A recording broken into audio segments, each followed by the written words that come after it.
Recently, my mother and stepfather were arrested, and I am facing intense anger from her parents about this fact. They were arrested because I reported them to the police, and I had a legitimate reason for doing this. My relationship with my mother worsened after my father passed away 10 years ago. I am currently 17 years old and will be going to college in a few months.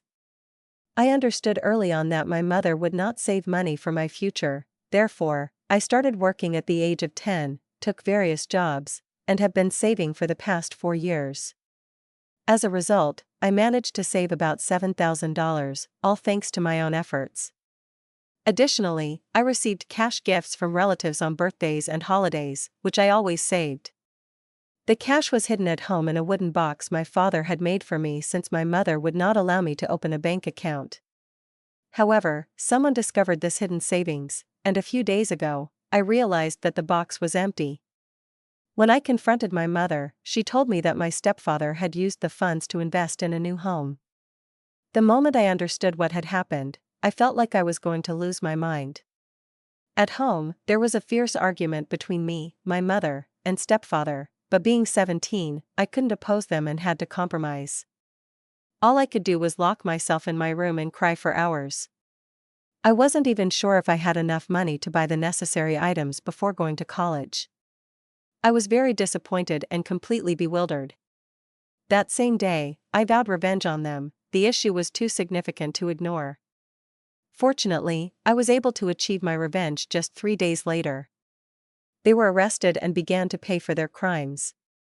The only problem was that my grandparents, who had always supported me, came to oppose me. I no longer understood what was happening. My mother remarried a man named Phil, who has been deeply involved in my life for the past few years, and I have hated every moment of it. He is one of the most malicious people I have ever met and deserves to be called an abuser.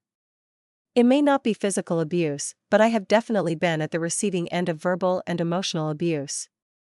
My mother is usually the target of his attacks, but he sometimes unleashes his anger on me, blaming me with whatever words come to his mind.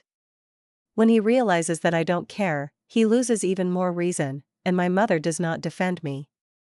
My mother wasn't dating anyone for a while after my father's death, but eventually, she started a relationship with Phil, who has a 19-year-old daughter from a previous marriage.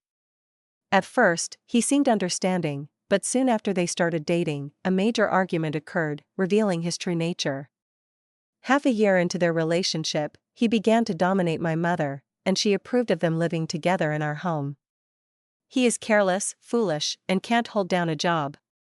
He is in his mid to late 30s, careless with money, and often relies on his parents.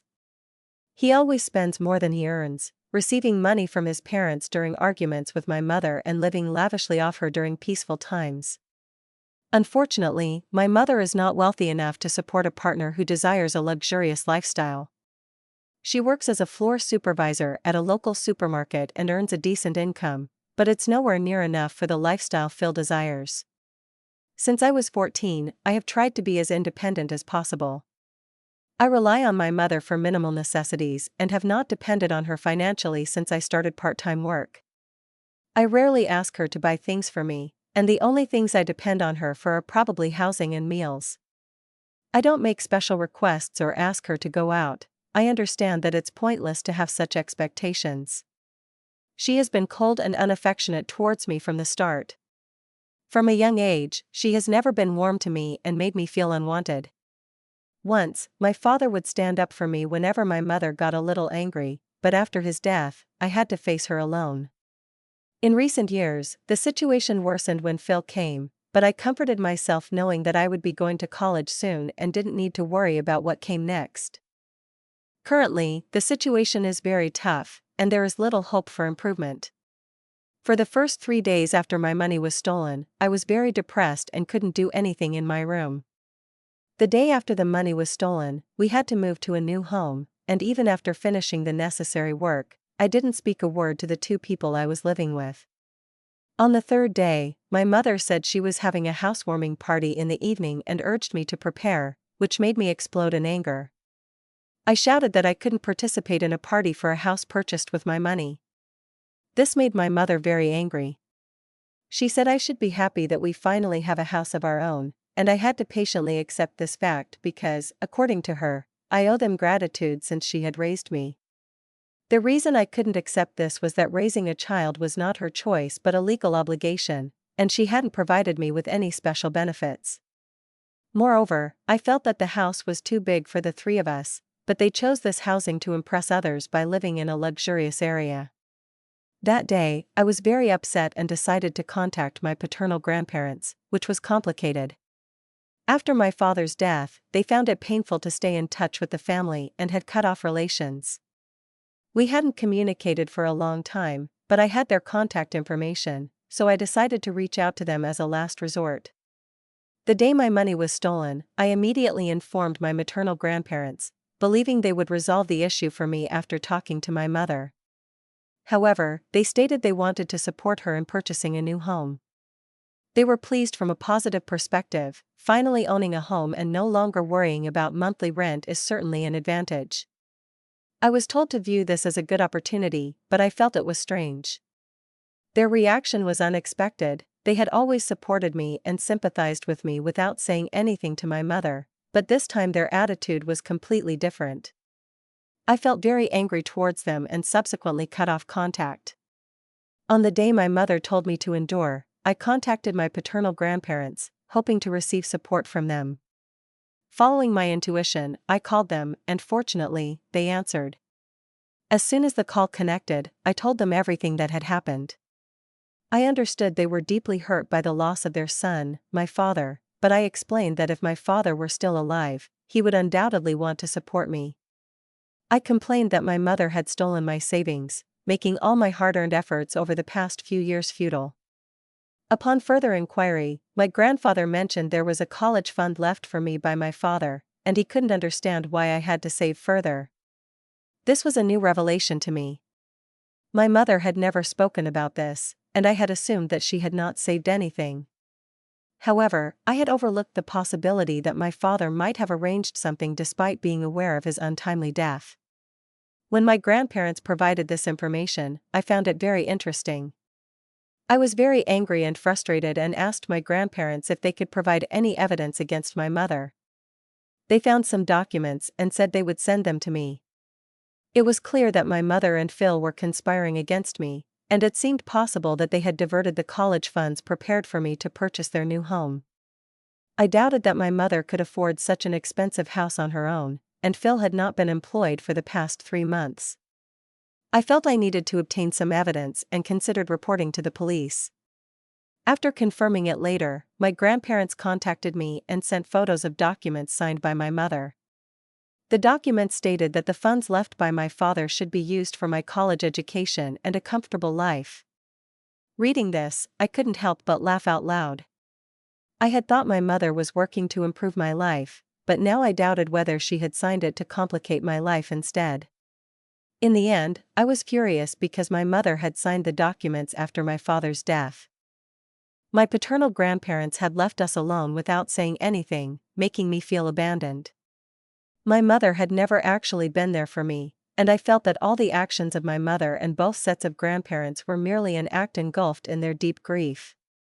I contacted a police officer who was a friend of my father and sought his help.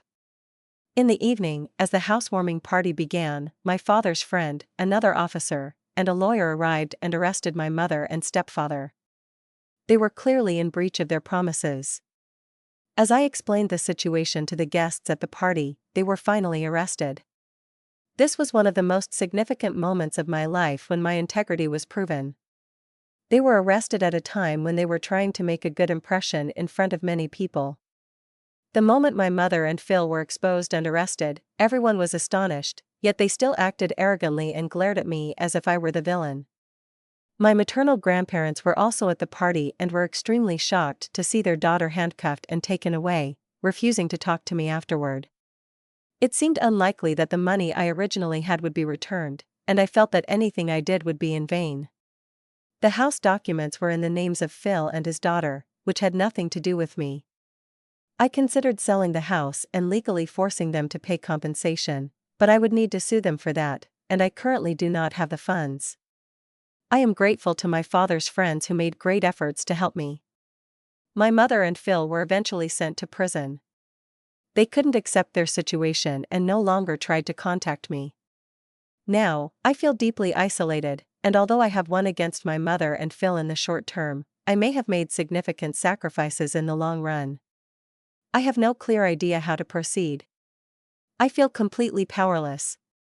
I called a taxi and headed straight home. However, I had been staying at a friend's house for the past 3 days. This friend had supported me during my mother's arrest, and now I spend my days with his father, a lawyer, trying to find a fair resolution. Months later, a surprising new fact came to light. A friend sent me information that contradicted what I had believed to be true. In fact, my family had been plotting to betray me. Both my paternal and maternal grandparents had been involved in this plan from the beginning. My mother not only used the funds left by my father for personal purposes but also secured benefits for the rest of the family. Recently, my paternal grandparents talked about the evidence of the documents my mother had signed because their conscience had awakened, and they regretted their actions. Now, I am completely confused and do not know what to believe or how to handle this situation. I plan to immediately report this to the police.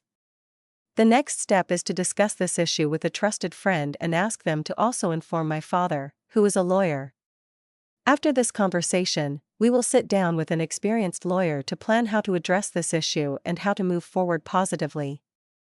However, regardless of the obstacles, I am determined to get into college this year. I have reaffirmed my determination for that. The trial lasted 3 months, during which many pieces of evidence were presented and testimonies exchanged. As a result of a very detailed investigation into my father's estate, it was discovered that my mother and both sets of grandparents had conspired to embezzle approximately $400,000. This figure far exceeded the initial estimates. The court not only ordered the full restitution of the embezzled amount but also decided to add interest and damages. My mother was found guilty of public embezzlement and document forgery and received a 5-year prison sentence. Additionally, she was stripped of her parental rights. Phil was recognized as an accomplice and received a 2-year prison sentence. Both sets of grandparents were ordered to have their assets frozen and returned and were given 2 years of probation, with my paternal grandparents being noted for their cooperation with the investigation. As for Phil's daughter, she claimed she was unaware of her father's illegal activities. However, the house she lived in was seized and later sold through legal measures. The proceeds from this sale were allocated as funds for my college education. With this support, I was able to concentrate on my studies without financial worries. In fact, through this trial, the law firm I encountered offered me an internship opportunity. This experience has given me a new direction in my professional aspirations. The case was widely covered by local media and garnered empathy and support from many young people. Many had experienced similar harm, and the response led me to start disseminating information through social media and focusing on advocacy for the rights of young people. The most important lesson learned through the trial is the importance of having the courage to stand up for justice, even if it means losing loved ones. I also learned that true family is not just about blood relations but connections of the heart. Moving forward in life, I am determined to proceed steadily toward my own goals, never forgetting to be grateful. At my high school graduation, I participated in the ceremony with a positive spirit. Next month, my new college life will begin in a new city. I pledge to never look back and only move forward, leading a life of pride as my father always wished.